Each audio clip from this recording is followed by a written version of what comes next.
kelompok 5 akan menampilkan cuplikan video pidato untuk Uprag Bahasa Indonesia. Selamat malam. Bapak Kepala Sekolah beserta jajaran staf pengajar dan juga rekan-rekan yang saya cintai. Pertama-tama, kami sangat bersyukur kepada Tuhan Yang Maha Esa atas curahan nikmat-Nya yang diberikan kepada kita sehingga dapat berkumpul pada kesempatan yang baik ini.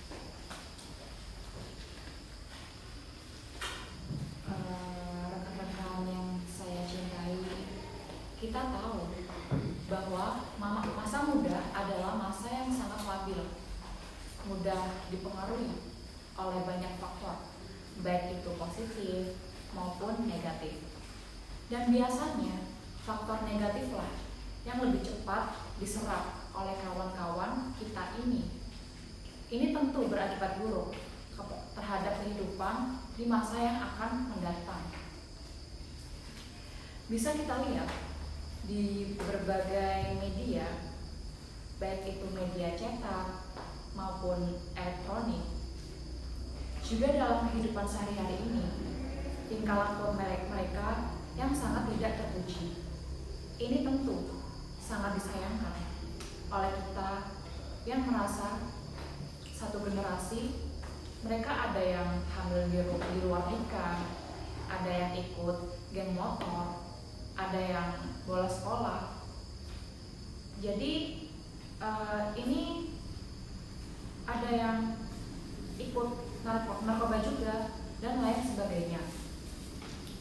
Rekan-rekan yang saya banggakan, kita sebagai generasi muda masih diberi kesadaran.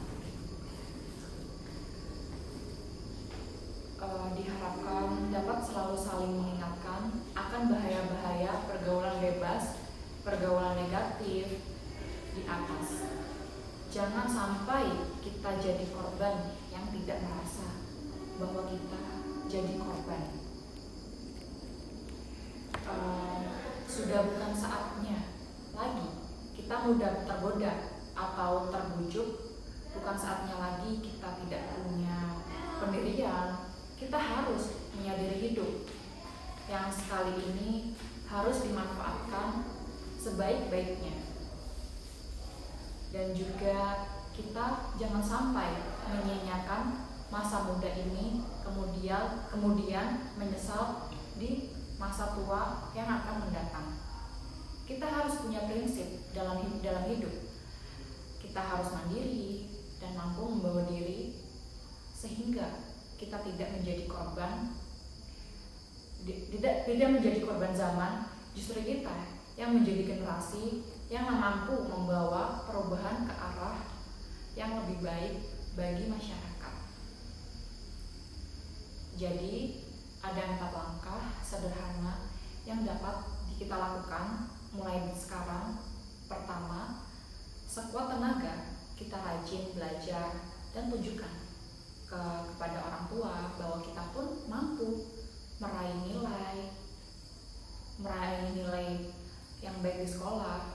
Dan yang kedua, dengan sekuat tenaga kita berusaha tidak mempengaruhi teman-teman yang suka membolos. Suatu saat mereka akan merasakan sendiri akibatnya dari perbuatan mereka itu. Yang ketiga, berapapun kita dikasih ongkos atau uang saku, kita harus bisa manage atau mengatur sebaik-baiknya dengan penuh tanggung jawab.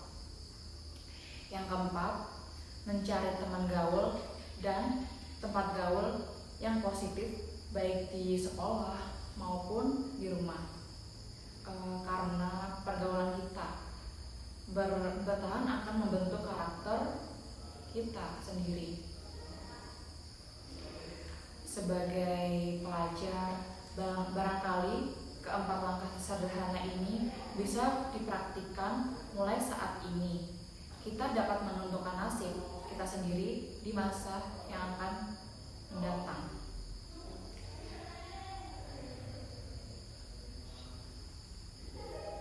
Demikian saya sampaikan. Kurang lebihnya mohon maaf jika ada salah kata. Wassalamualaikum warahmatullahi wabarakatuh. saya ingin mengucapkan terima kasih kepada seluruh rakyat Indonesia yang telah mendukung program pemerintah mengenai pembatasan mobilitas masyarakat di tengah pandemi COVID-19 seperti ini. Kita tahu saat ini sudah terjadi tren perbaikan dalam pengendalian pandemi COVID-19. Laju penularan kasus dan positive rate sudah mulai menurun, khususnya di daerah Pulau Jawa. COVID-19 telah menghasilkan beberapa varian yang sekarang lagi tren, yaitu varian Delta. Untuk varian Delta ini sangat mudah menular kepada seluruh masyarakat Indonesia dan dihimbau untuk selalu menaati dan memakai masker dimanapun berada. Pertimbangan aspek kesehatan harus dihitung secara cermat dan pada saat yang sama aspek sosial ekonomi masyarakat, khususnya pemenuhan kebutuhan hidup sehari-hari, juga harus diprioritaskan. Dengan mempertimbangkan aspek kesehatan, aspek ekonomi, dan dinamika sosial, saya memutuskan untuk melanjutkan penerapan PPKM. Namun kita akan melakukan beberapa penyesuaian terkait aktivitas dan mobilitas masyarakat. Seperti untuk penjual di pasar rakyat, selain kebutuhan pokok, kita batasi sampai maksimum 50% untuk pengunjung maupun pembeli. Dan waktunya dibatasi hingga pukul 3 sore. Dan untuk para pedagang kaki lima kita batasi buka sampai jam 8.00 dan selebihnya aturan tersebut akan diterapkan oleh Pemda setempat. Untuk mengurangi beban masyarakat akibat pandemi COVID-19 sekarang ini, pemerintah juga meningkatkan pemberian bantuan sosial untuk masyarakat dan bantuan usaha mikro, kecil, dan penjelasan cara terperinci akan dilakukan oleh Menko atau Menteri terkait. Bapak Ibu yang saya hormati, secara khusus saya minta kepada para menteri terkait juga segera melakukan langkah-langkah maksimal dalam mengatasi COVID-19 seperti ini, dengan membagikan vitamin, suplemen, dan vaksin secara merata untuk seluruh rakyat Indonesia. Angka kematian akibat COVID-19 harus segera dicegah dengan memberikan vaksin secara merata dan juga ketaatan masyarakat terhadap protokol kesehatan yang sudah diterapkan oleh pemerintah. Terakhir, saya mengajak kepada seluruh lapisan masyarakat, seluruh komponen bangsa untuk saling bergotong royong dalam pandemi COVID-19 seperti ini, untuk selalu membantu dan menaati peraturan yang sudah berlaku. Dengan usaha keras kita bersama, insya Allah kita bisa segera terbebas dari COVID-19 dan kegiatan sosial ekonomi akan pulih kembali dan seperti biasanya. Saya ucapkan terima kasih kepada audiens yang sudah mendatangi acara sekarang ini. Akhir kata dari saya, wassalamualaikum warahmatullahi wabarakatuh. Teman-teman sekalian, lingkungan sekolah adalah tempat berkumpul bagi semua warga sekolah, baik guru, siswa, tenaga administrasi sekolah, penjaga kantin, perpustakaan, dan lain-lain. Maka dari itu, sudah sepantasnya kita sebagai siswa-siswi sekolah ini menjaga kebersihan lingkungan sekolah kita. Teman-teman yang saya cintai, seperti yang telah diketahui bahwa lingkungan di sekitar telah menjadi cerminan budaya sekolah ini. Begitu tidak baiknya jika lingkungan di sekitar ini terlihat tidak elok dipandang ataupun dirasa tidak nyaman lagi. Apalagi ada pepatah mengatakan, sekolah adalah rumah kedua kita yang setiap hari disinggahi guna menuntut ilmu sejak dini. Lingkungan sekolah biasanya selalu terjaga dan memiliki suasana yang sejuk, sehingga orang-orang dapat lebih konsentrasi dalam proses belajar mengajar. Oleh karenanya, saya sebagai ketua kelas dan juga termasuk salah satu bagian dari keluarga sekolah ini sangat menginginkan agar dapat terus menjaga kebersihan lingkungan sekolah. Tiap kelas mestinya sudah mempunyai sikap kedisiplinan tersendiri. akan pentingnya kebersihan itu.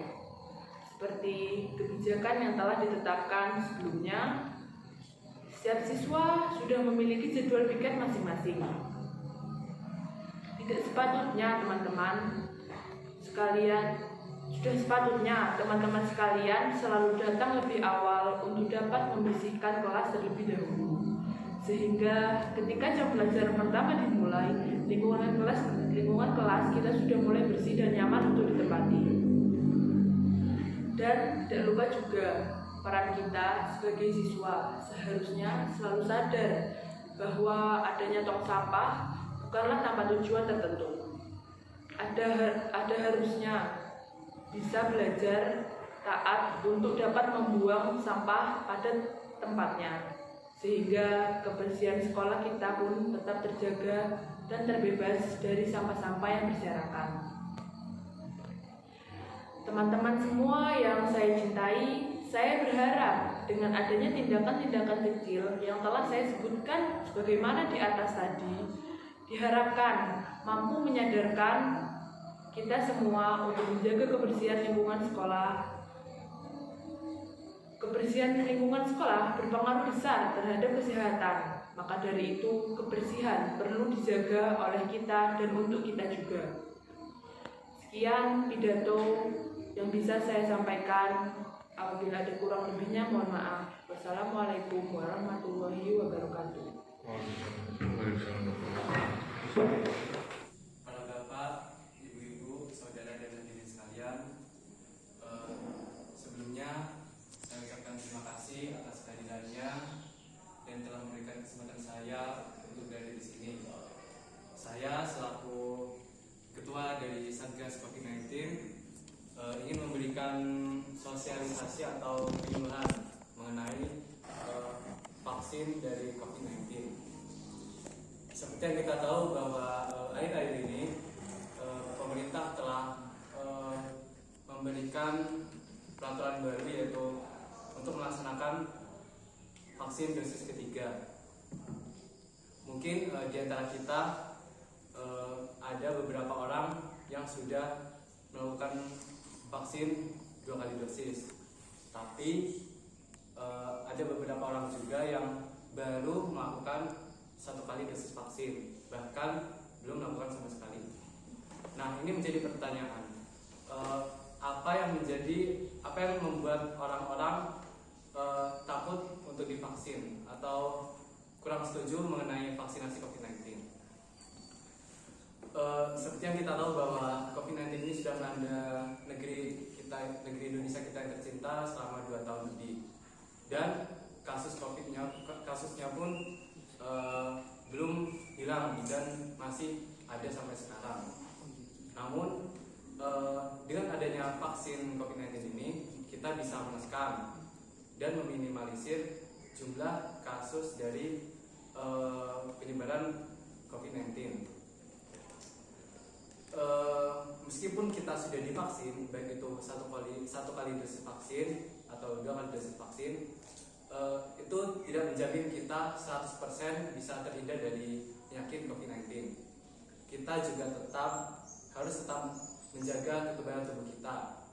Ada beberapa cara yang dapat kita lakukan, misalnya dapat berolahraga, beristirahat dengan cukup, dan makan makanan yang bergizi.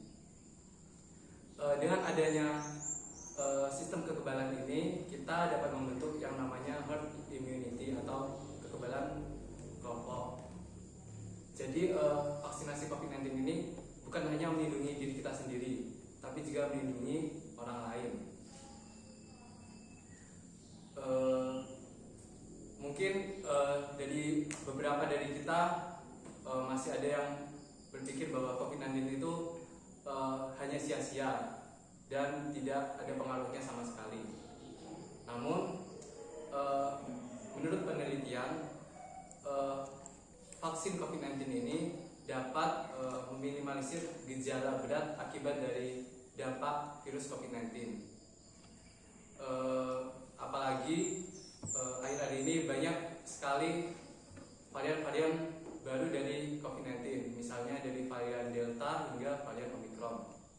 Oleh sebab itu, sering berjalannya waktu dan seiring berjalannya tahun, pemerintah pasti akan terus melakukan tindakan-tindakan untuk meminimalisir dampak dari kasus COVID-19 ini. Terima kasih. Wassalamualaikum warahmatullahi wabarakatuh. Sekian cuplikan video pidato dari kelompok kami. Terima kasih Bapak Ibu Guru atas perhatiannya. Wassalamualaikum warahmatullahi wabarakatuh.